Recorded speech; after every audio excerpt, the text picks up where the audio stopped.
Hello guys, কেমন আছো সবাই? আশা করি ভালো আছো। আজ আমি করব ছোট মাছ আম দিয়ে চচ্চড়ি। তো প্রথমে আমি দিয়ে দেব মাছ কড়াইয়ে। এই যে এটা মাছ।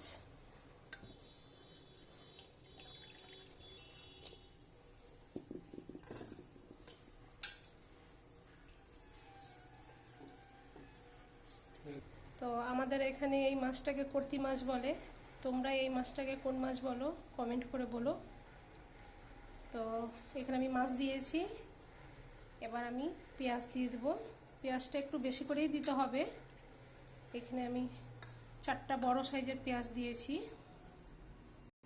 প্রথমে আমি আদা রসুন বাটা দিয়ে দেবো। লবণ দিয়ে দিলাম স্বাদ মতো, হলুদ গুঁড়ো, ধনে জিরে গুঁড়ো, শুকনো লঙ্কার গুঁড়ো। এবার আমি তেল দিয়ে দেব। মাছটা কিন্তু খুব তেলুক, কিন্তু আমি এখানে অল্প করেই তেল দেব, বেশি দিব না।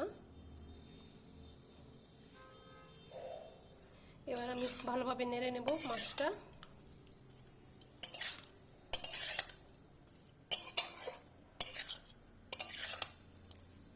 তো এবার আমি এখানে জল দিয়ে দেব পরিমাণ মতো।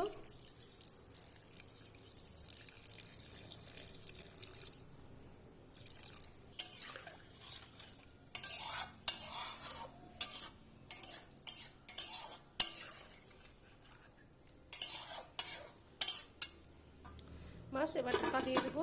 এবার আমি চাপিয়ে দেবো গ্যাসে। তো আমি গ্যাসে চাপিয়ে দিয়েছি, এবার ফুটতে দেব। তো আমি ঢাকনা খুলে দেখে নেব, ফুটে গেছে মাছ।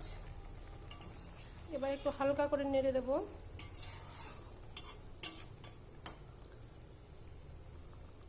এবার একটু ফুটবে, আবার আমি ঢেকে দেব। তো আবার আমি খুলে দেখে নেব।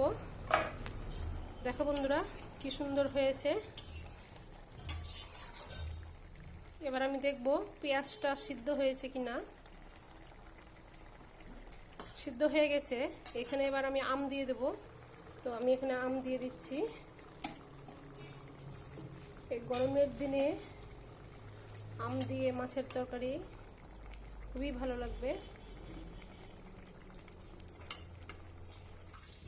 তো আমি আম দিয়ে দিয়েছি, দিয়ে আবার আমি ঢেকে দেব ফোটার জন্য। তো আবার আমি খুলে দেখে নেব।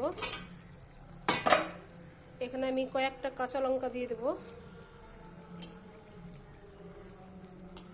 এটাতে লবণ ঝাল টক একদম ঠিক হয়েছে।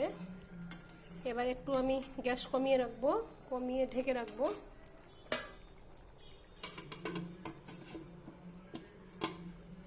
তো বন্ধুরা, আমার ভিডিও যদি ভালো লাগে লাইক শেয়ার কমেন্ট করবে।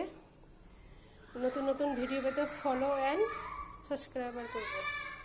তো এবার আমি ঢাকনা খুলে একটু জলটা একটু শুকাবো। এইভাবে একটু জলটা একটু শুকাবে।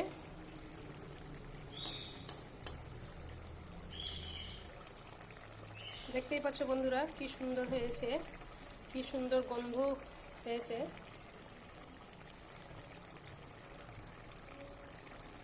তো বন্ধুরা, আজকে এখান থেকেই টাটা।